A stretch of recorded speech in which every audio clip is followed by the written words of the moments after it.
রাধে রাধে, জয় নিতাই। সকল ভক্তবৃন্দের চরণে শতকোটি প্রণাম। তাদের চরণ ধুলি হোক মস্তকের ভূষণ। আজকে আমরা আস্বাদন করব আত্মতত্ত্ব কি।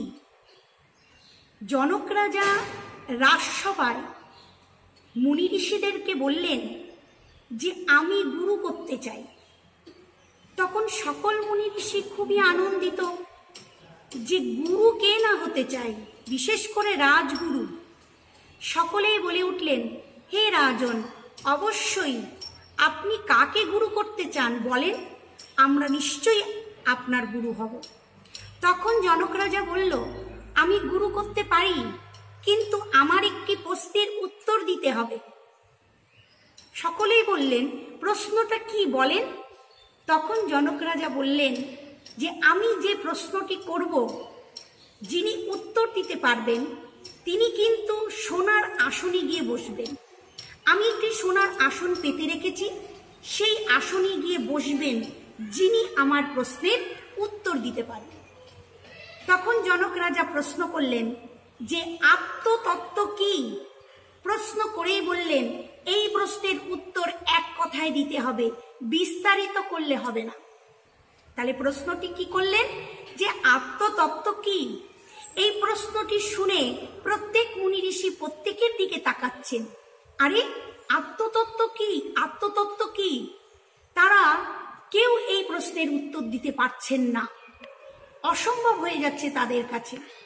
হঠাৎ দেখতে দেখতে ওই রাজসভায় এক মুনি ঋষি ছুটতে ছুটতে এসে ওই সোনার আসনে উপবেশন করলেন এবং ওই মুনি ঋষিকে দেখে সবাই উপস্থিত সকলেই হাসতে লাগলেন। তখন তিনি বলে উঠলেন যে ও, আমাকে দেখে তোমরা হাসছো, তাই তোমরা সকলেই চামার আর কসাই। তাহলে সকল মুনি ঋষি তখন বলে উঠল, আপনি কে, আর আপনি বা আমাদেরকে চামার আর কসাই বলছেন কেন। তখন তিনি উত্তর দিলেন, আমি অষ্টবক্র মুনি, আমার দেহে নেই কোনো চামড়া, নেই কোনো মাংস।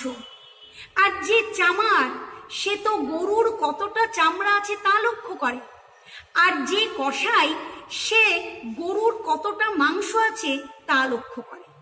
কিন্তু আমার শরীরে হাড় আর হাড়, না মাংস না চামড়া আছে, কিছুই নেই, কারণ আমি দেহ নই, আমি জীব আত্মা, আমি পরমাত্মার অংশ, জীবাত্মা। তোমরা আমার দেহকে লক্ষ্য করে হেসেছ, আমি যে জীবাত্মা এটা তোমরা লক্ষ্য করনি। যখনই এই প্রশ্নের উত্তর দিলেন যে আমি পরমাত্মার অংশ, জীবাত্মা, মামই অংশ জীব লোকে জীবভূত সনাতনহা, আমরা গোবিন্দের নিত্য দাস। এই প্রশ্ন উত্তর শোনা মাত্রই জনক রাজা সিংহাসন পরিত্যাগ করে অষ্টবক্র মুনির চরণে প্রণাম করে মালা পরিয়ে চন্দনে চর্চিত করে বললেন, আপনি আমার গুরু। কারণ যে নিজেকে জানতে পারে, যে নিজের স্বরূপকে প্রকৃত জানতে পারে, তিনি প্রকৃত গুরু হওয়ার যোগ্য। যিনি জীবাত্মার পরিচয় জানতে পারেন যে আমি পরমাত্মার অংশ, আমি দেহ নই, সেই তো প্রকৃত ভগবানকে লাভ করতে পারে। দেখেন, আমরা কিন্তু ভগবানের থেকে আলাদা নই। মামই বংশ জীব লোকে জীবভূত সনাতন,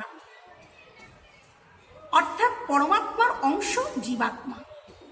যেমন একটি অগ্নিকুণ্ড, আর অগ্নিকুণ্ড থেকে যে স্ফুলিঙ্গগুলো ছিটিয়ে ছিটিয়ে বেরিয়ে আসে, সেই স্ফুলিঙ্গগুলো হচ্ছে জীবাত্মা।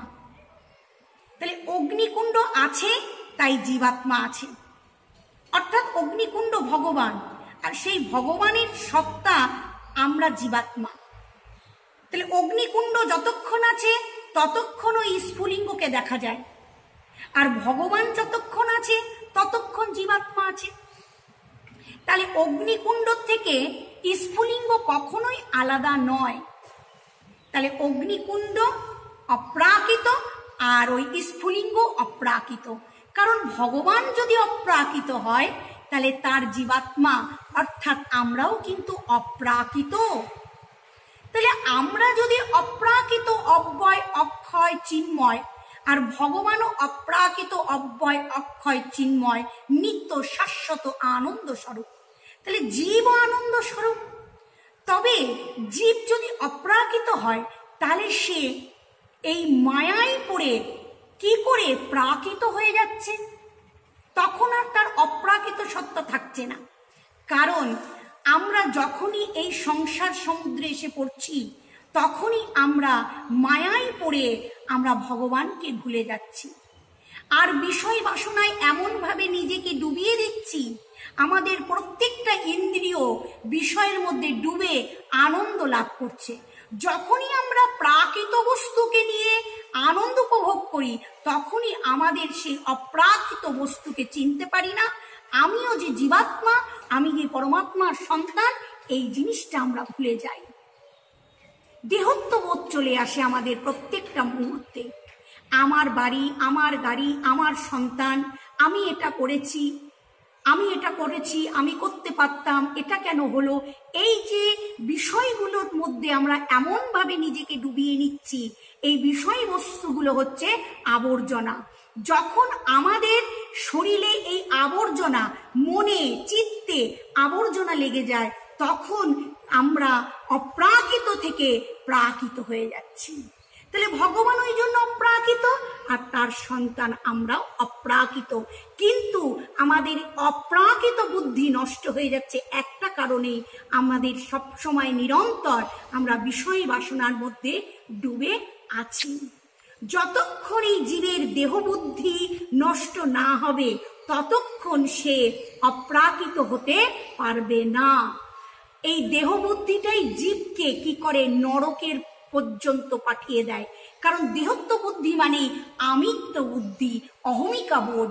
এই অহমিকা বোধ যতক্ষণ জীবের মধ্যে আছে ততক্ষণ সে নরকের দ্বার তার জন্য সে খুলে রাখে।